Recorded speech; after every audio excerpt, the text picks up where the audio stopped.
Hello everyone, कैसे हैं आप सब लोग। Welcome back to ICT virtual classroom Dehradun. मैं निखिल राणा। क्लास 12th का अपना मैथ्स का जो हमारा टॉपिक है दैट इज पार्शियल फ्रैक्शन, उसको कंटिन्यू करेंगे। एंड पार्शियल फ्रैक्शन के अंदर हम क्वेश्चंस देख रहे थे लास्ट क्लास में। आपको पार्शियल फ्रैक्शन इंट्रोडक्शन में कुछ क्वेश्चंस उसमें कराया था। बहुत इंपॉर्टेंट टॉपिक है इंटीग्रेशन का, पार्शियल फ्रैक्शन वाला। ठीक है, चलो क्वेश्चन है, इंटीग्रेट करें x square plus 1 upon x square minus 5x plus 6 ठीक है। अब ये हमको इंटीग्रेट करना है। ठीक है, इसमें आप देख रहे हैं कि सर यहां पे ना, देखो एक बार क्वेश्चन को ध्यान से देखो जरा। चलिए, अब आप यहां देखो, मैंने आपको बताया था जब न्यूमरेटर डिनोमिनेटर यानी अंश और हर, वैसे तो आप अगर देखें, अगर मैं बोलूं 5/3 तो ये क्या है, एक ये क्या है, एक सर ये एक आपका प्रॉपर है या इम्प्रॉपर फ्रैक्शन है, बताएं। प्रॉपर है या इम्प्रॉपर फ्रैक्शन है, बताया था ना, अनुचित। और ये आपका दो तरीके के रैशनल पार्शियल फ्रैक्शन में रहते हैं। जब डिनोमिनेटर बड़ा हो न्यूमरेटर से, यानी जब हर बड़ा हो अंश से, तो वो प्रॉपर फ्रैक्शन होता है। और जब डिनोमिनेटर छोटा हो न्यूमरेटर से, यानी कि अंश जो है बड़ा हो हर से, तो वो आपका जैसे 5/3 आपका इम्प्रॉपर फ्रैक्शन होता है। तो प्रॉपर फ्रैक्शन में क्या होता है, आपका डिनोमिनेटर बड़ा होना चाहिए। और इस क्वेश्चन में आप देख रहे हैं डिनोमिनेटर, आप बोलोगे सर इसमें कैसे पता लगाओगे आप बड़ा है या छोटा है, जो क्वेश्चन हमारा अभी था। इस क्वेश्चन में कैसे पता लगाएंगे सर बड़ा है। देखो ये तो साफ पता लग रहा है कि यहाँ पे हमारा जो हर है वो छोटा है, यानी जो डिनोमिनेटर है वो छोटा है न्यूमरेटर से, तो ये इम्प्रॉपर फ्रैक्शन है, इम्प्रॉपर फ्रैक्शन है। बट सर इस क्वेश्चन में देखो, इसमें मैंने आपको बताया था जब न्यूमरेटर और डिनोमिनेटर बराबर हो, यानी इसकी घात, इसकी जो पावर है x की पावर 2 है, यहाँ भी हाईएस्ट x की पावर 2 है, जो डिग्री है घात है वो सेम है, तो आप ये यहाँ बोल सकते हैं कि ये भी क्या है आपका एक इम्प्रॉपर फ्रैक्शन। तो आप लिखोगे बिकॉज अंश बराबर है numerator equal denominator, therefore this is an improper fraction. तो इम्प्रॉपर फ्रैक्शन की कहानी क्या थी कि सर इम्प्रॉपर फ्रैक्शन को पहले आप प्रॉपर फ्रैक्शन में कन्वर्ट करेंगे, है ना। जैसे 3/5 को था, इस 3/5 को अगर मैं प्रॉपर में करूंगा तो क्या करूंगा, 3×3 5×3=2। तो इसको मैं लिख सकता हूं 3×1=2, है ना। 3 3 2 5, तो इसको मैं 1/2/3 लिख सकता हूं। ठीक है, अब ये प्रॉपर फ्रैक्शन हो गया, यहाँ पे डिनोमिनेटर बड़ा हो गया न्यूमरेटर से। तो वही चीज आपको यहाँ करनी है, तो ये आपको डिवाइड करना होगा। तो सर इसको हम डिवाइड करते हैं, आप इसको रफ में डिवाइड करके भी दिखा सकते हैं, आप चाहे तो यहीं भी डिवाइड कर लेंगे। +6 से मैं डिवाइड करूंगा x² + 1। तो x² में क्या मल्टीप्लाई करूं कि x² आ जाए, आप बोलोगे सर 1 मल्टीप्लाई करो, तो बिल्कुल सही। माइनस प्लस माइनस, माइनस का 5x होगा, तो माइनस का 5x हमारे पास नहीं, यहाँ रख लेंगे। +6, तो +6 हमने यहाँ रख लिया। साइन चेंज हो जाते हैं, प्लस का हो जाए माइनस, माइनस का प्लस, माइनस, तो ये आपका कट गया। -6 + 1, minus plus minus, sign minus का बढ़ा है तो माइनस का 5, और ये आ जाएगा प्लस का 5x। तो एक तरीके से आप देखा जाए, ठीक है, इसको हम क्या लिख सकते हैं, इसको लिख सकता हूं मैं, ये जो आपका देखो 3×1 जो ये था, है ना, इसको आपने क्या लिखा था, इसको हमने लिखा था यहाँ पे, जो से डिवाइड करते हो तो नीचे आता है, यानी भाजक नीचे आता है। ठीक है, फिर जो आपका शेषफल होता है वो आपका सबसे ऊपर आता है, और यहाँ पे आपका भागफल आता है, तो 1/3/2 इसको लिखा, तो वही ठीक है। भागफल हमारा यहाँ आएगा, ठीक है, शेषफल हमारा ऊपर आएगा, और जिससे आप डिवाइड कर रहे हैं इसको मैं उल्टा लिख दूं, 5x - 5 है, और जिससे डिवाइड कर रहे हो तो नीचे आएगा ही आएगा। तो ये हमारा यहाँ पे फ्रैक्शन बन गया। अच्छा, इसको 1/2/3 लिखूं, चाहे इसको 1 + 2/3 लिखूं, बात आंसर सेम ही है। आप करके देख लो, आप करके देख लो, इसको अगर मैं 1 + 2/3 लिखूं तो भी सेम है। 3×3 3, और 3×3 + 2 5/3 होगा। इसको आप करके देखो, एलसीएम 3 लो, तो यहाँ 3 आएगा, 3 + 2, यहाँ भी 5/3 ही आएगा। तो दोनों को जो है करने का तरीका, मतलब दोनों को आप अगर आप इसको ऐसा लिख रहे हैं और इसको ऐसा लिख रहे हैं, दोनों चीज सेम है। तो यानी कि सर जब हमने इसको पार्शियल फ्रैक्शन किया तो मेरा ये आया, इसको मैं क्या लिख सकता हूँ, इसको मैं लिख सकता हूँ 1 plus 5x minus 5 upon x square minus 5x plus 5। तो इस चीज को, ठीक है, इस पूरे फ्रैक्शन को मैं इस तरीके से यहाँ पे लिख सकता हूँ। कोई दिक्कत किसी को? किसी को कोई दिक्कत? तो यहाँ पे मैं इसको नेक्स्ट उसमें बता देता हूं कि sir x square plus 1 x square plus 1 upon x square minus 5x plus, अभी इंटीग्रेशन तो दूर की बात है, इंटीग्रेशन भूल जाओ, अभी इसको पहले प्रॉपर में चेंज, इसको मैं लिख सकता हूं सर 1 प्लस क्या था 5x minus 5 upon x square minus 5x plus 6, यही था ना? 1 प्लस देख लेंगे 5x minus 5 x square minus 5x plus 6। तो कोई दिक्कत है यहाँ पे? चलिए, अब सर इस तरह का हमने इस तरह का इंटीग्रेशन अभी तक देखा नहीं। अगर मैं इंटीग्रेशन करता हूं बाद में, हालांकि बाद में करूंगा, ये हो जाएगा 1 और dx इसको लिख दूंगा plus 5x minus 5 upon x square minus 5x plus 6। तो इस तरह का इंटीग्रेशन अगर मैं करता हूं, ये तो सर या तो इसको कंप्लीटिंग द स्क्वायर आप कर दो। कंप्लीटिंग द स्क्वायर से आपने फॉर्मूले से पहले वाले पढ़े हैं, कौन सा, किस उसमें जाएगा ये? कंप्लीटिंग द स्क्वायर करने के पे अगर मैं इसको कंप्लीटिंग द स्क्वायर करता हूं तो ये कौन से फॉर्मूले पे जाएगा, दिखा देता हूं आपको बस, ताकि आप पीछे वाला भूलो ना जो हमने पढ़े हैं ना, पीछे वाला आप चाहे भूले ना, इसलिए आपको ये चीज बता रहा हूं, है ना? ये फॉर्मूले आपको बताए थे, एक्स स्क्वायर माइनस ए स्क्वायर, ये तो क्वेश्चन है, रिलेट करके इसलिए बता रहा हूं ताकि आप लोग भूले ना, बस कंफ्यूज ना हो, इसलिए इतना टाइम ले रहा हूं बताने के लिए। अदरवाइज में अगर मैं इसको कंप्लीटिंग द स्क्वायर मेथड से कर दूं, कंप्लीटिंग द स्क्वायर आपको पता है वो इस फॉर्म में बदल जाएगा, या तो एक्स स्क्वायर माइनस ए स्क्वायर में आ जाएगा, या ए स्क्वायर माइनस एक्स स्क्वायर में आ जाएगा, ठीक है, ठीक है, या फिर एक्स स्क्वायर प्लस ए स्क्वायर में आ जाएगा, ठीक है। रूट में तो है ही नहीं, तो रूट वाला तो इन तीनों में, या तो 1 अपॉन ए tan इनवर्स एक्स अपॉन ए हो जाएगा, ठीक है, कुछ भी हो सकता है। तो या फिर 1/2a log x माइनस ए अपॉन एक्स प्लस ए हो जाएगा, तो कुछ भी ये हो सकता है, ठीक है। बट कंप्लीटिंग द स्क्वायर कब करते हैं हम? कंप्लीटिंग द स्क्वायर हम कब करते हैं? जब आपका फैक्टराइजेशन ना हो रहा, तो हम कंप्लीटिंग द स्क्वायर की तरफ जा रहे हैं। अगर कोई चीज फैक्टराइज हो रही है, यानी गुणनखंड उसका इजीली से हो रहा है, तो आप उसको कंप्लीटिंग द स्क्वायर पे मत जाओ, बहुत लेंथी चले जाएगा। फैक्टर्स हो रहे, पार्शियल फ्रैक्शन का काम क्या था? देखो, पार्शियल फ्रैक्शन कब लगता है?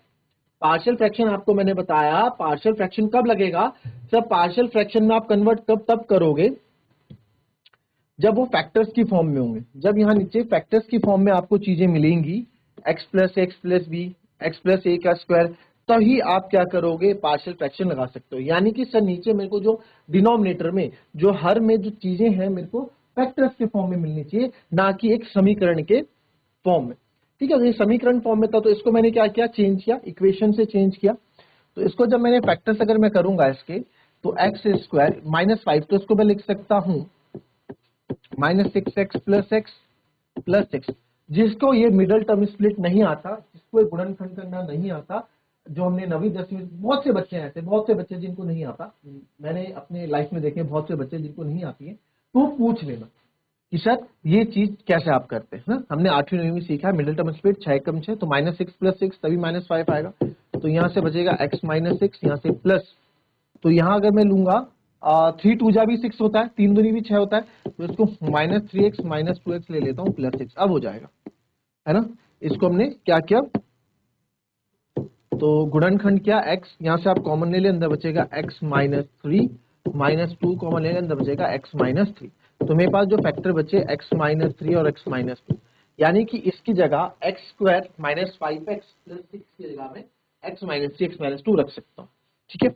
ये तो इसलिए मैंने अलग किया आपको समझाने के लिए भी। तो इसको अलग कर देंगे, तो sir x square plus 1 upon x square minus 5x plus 6 को मैं क्या लिख सकता हूं? 1 प्लस 5x माइनस 5, इसका गुणनखंड कर दिया, ये आ गया आपका x माइनस 3 x माइनस 2। कोई दिक्कत किसी को? तो अब हम यहाँ देखेंगे 1 plus 5x minus 5 x minus 3, ये 12th क्लास है, 12th क्लास चल रही है बच्चों। तो अब क्या करेंगे, इसका इंटीग्रेशन करना है। जी सर, तो अब अलग अलग कर लो, कोई दिक्कत थोड़ा है। तो यहाँ पे सर मैं अगेन लेट कर लेता हूं, यहां से अगेन हम लेट कर लेते हैं, लेट, क्योंकि इसमें पार्शियल फ्रैक्शन में लगा हुआ 5x minus 5 upon x minus 3, x minus 2 को मैं लिख सकता हूँ a upon x minus 3 plus b upon x minus, लिख सकते हैं। एलसीएम लेंगे 5x minus 3 x minus 3 x minus 2 a, LCM लूंगा x minus 2 plus b x minus 3, यहाँ नीचे एलसीएम मैंने ले लिया। ठीक है, तो यहां से आप चीजें देख पा रहे हैं, x माइनस 2 से x माइनस 2 से x माइनस 2 कैंसिल, तो यहां पे जो वैल्यू निकल के आपके पास आ रही है, ये आ रही है 5x minus 3 is equals to a x minus 2 plus b x minus 3 है। ठीक है, x माइनस 3 है। तो मैं एक बार अगर a को मुझे 0 करना है तो मैं क्या करूंगा, पुट x बराबर में प्लस 2 रख दूंगा, 2 माइनस 2 0 हो जाएगा। जब a 0 हो जाएगा तो मुझे b आसानी से मिल जाएगा। तो x की जगह मैंने 2 रखा, तो यहाँ पे 5 x की जगह 2 minus 3 a, 2 minus 2 plus b x की जगह 2 माइनस 3। तो 5 दूनी 10, 10 और 3 7, a 0 और प्लस 2 में से 3 गया 1, तो b इंटू माइनस 1, 10 में से 3 गया 7, ये आ गया माइनस का b, तो b आपका यहां से आ गया बच्चों माइनस का 7। कोई दिक्कत किसी को? b की वैल्यू कितनी आ गई हमारी? b की वैल्यू आ गई 5 दूनी 10। ठीक है, 5x, अच्छा 5x माइनस 5 है, ये लिख दिया।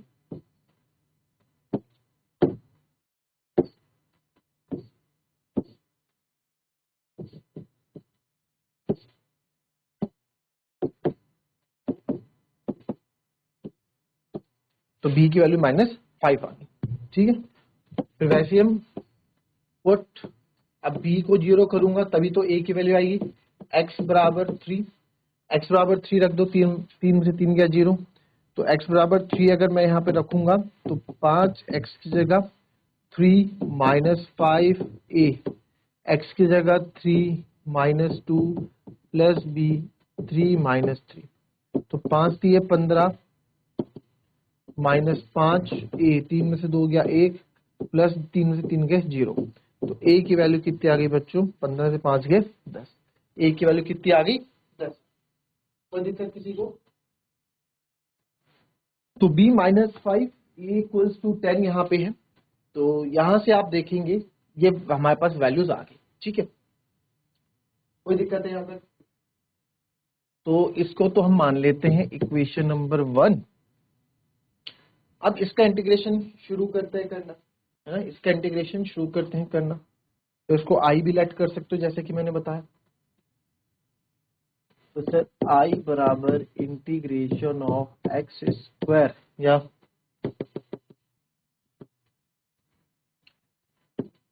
एक्स स्क्वायर प्लस 1 को हमने लिखा x square minus 5x plus 6 को, फिर इसको पहले ये किसके बराबर है? ये है सर इंटीग्रेशन ऑफ 1 प्लस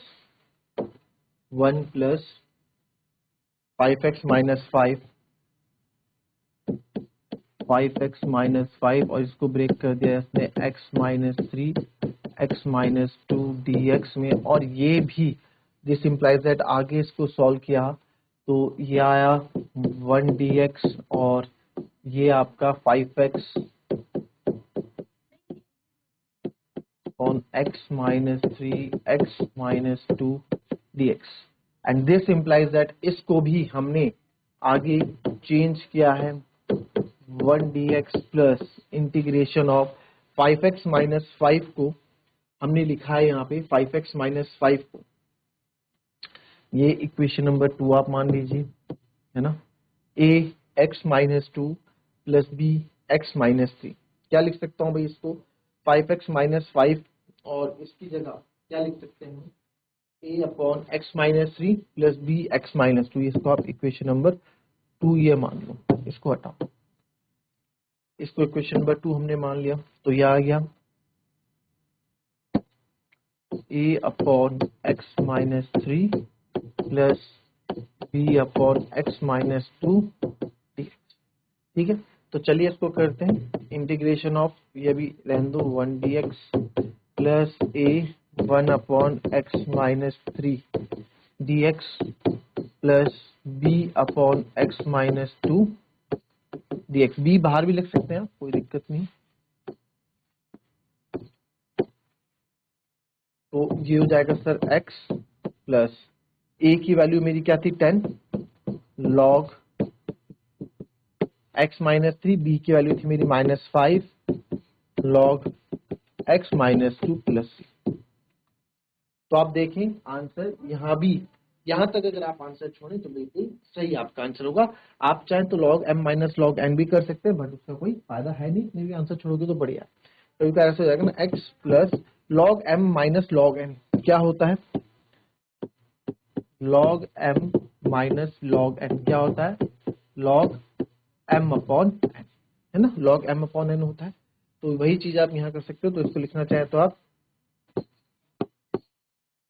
मैं बोल रहा हूँ हालांकि आंसर ये भी सही है, जितना आप कर रहे हैं वो भी आंसर हमारा सही है, अदरवाइज आप इसको लिखते हैं log, अच्छा 10 माइनस 5 log नहीं लिख सकते क्योंकि आगे 10 और 5, ठीक है, तो इसको आप ऐसे रख देंगे, ये आपका आंसर यहाँ पे सही है।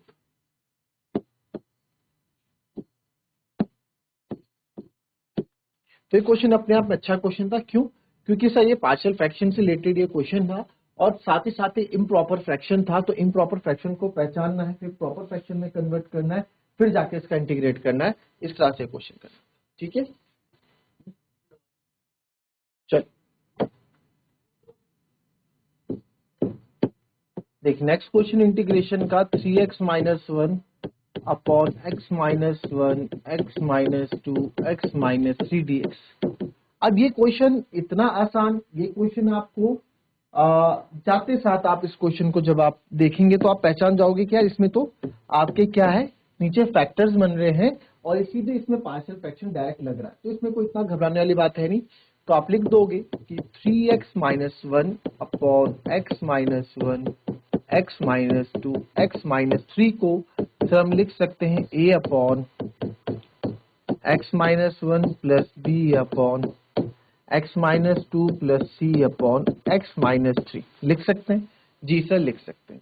तो 3x minus 1 upon x minus 1 x minus 2 x minus 3 equals to a x minus 2। अब देखो एलसीएम लेंगे पहले, तो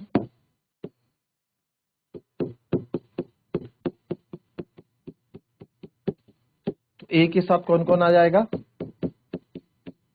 x माइनस 2 और x माइनस 3 आ जाएंगे, प्लस b के साथ कौन कौन आ जाएगा सर, x माइनस 1 और x माइनस 3 आ जाएंगे, प्लस c के साथ कौन कौन आ जाएगा, c के साथ ये दोनों x माइनस 1 x माइनस 2 आ जाएंगे, ठीक है।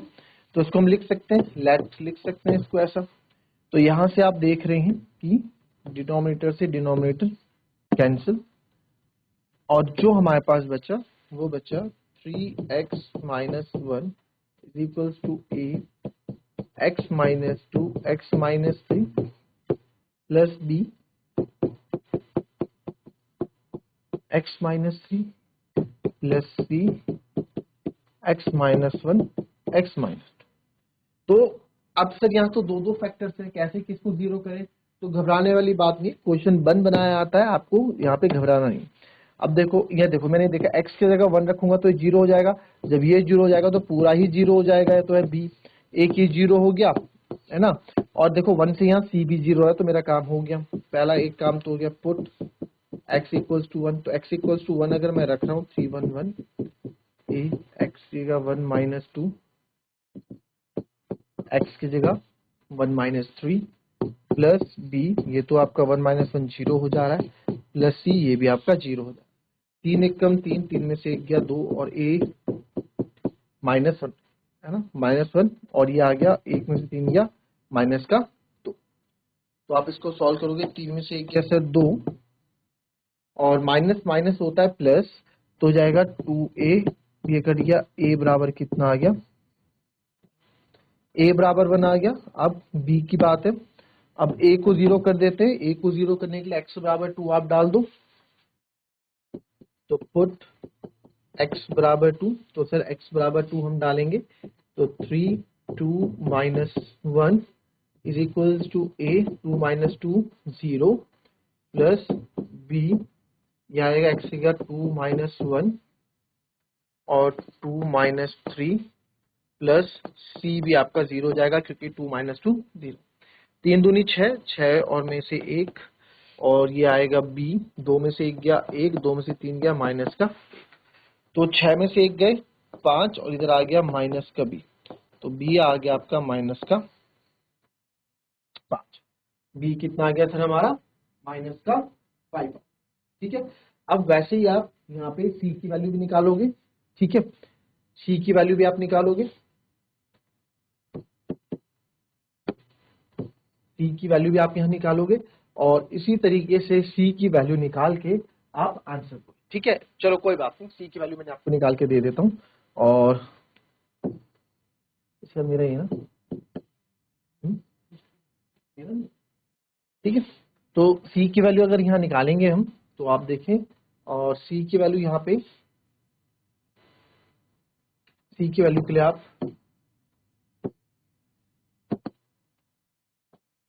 पुट x बराबर a या b को आपको 0 करना है, तो सर a 3 रखूंगा 0 हो जाएगा, b भी यहाँ पे 0 हो जाएगा, पुट x बराबर 3, तो ये आ जाएगा 3 3 जा 9 माइनस 8, डायरेक्ट कर रहा हूं मैं, 3 3 जा 9 minus 1 8, a 0 plus b 0, c यहाँ से आएगा, 3 में से 1 गया 2 और यहाँ पे 3 में से 2 गया 1, तो c बराबर 2 चौको 8, c बराबर 4 आ गया। कोई दिक्कत, c बराबर डायरेक्ट कर लिया, इस बार आपको डायरेक्ट यहाँ सॉल्व करके दिखा दिया, c बराबर 4 आ जाएगा। तो बस अब इसका इंटीग्रेशन करना है, कोई ज्यादा टफ है नहीं। ठीक है, इसके शॉर्ट ब्रेक के बाद आपसे मिलते हैं, विद इन शॉर्ट ब्रेक। इसके बाद मैथ्स की क्लासेस कंटिन्यू नहीं है, आप इसको ट्राई करो, इसको इंटीग्रेट करने का, अगर नहीं होता है तो फिर इसको मैं बताऊँ। ठीक है, सेम कुछ नहीं करना है, इसलिए आपको वैल्यू रख देनी है, इसको सब्स्टिट्यूट कर देना and you will get your answer. मिलता है आपसे एक शॉर्ट ब्रेक के बाद।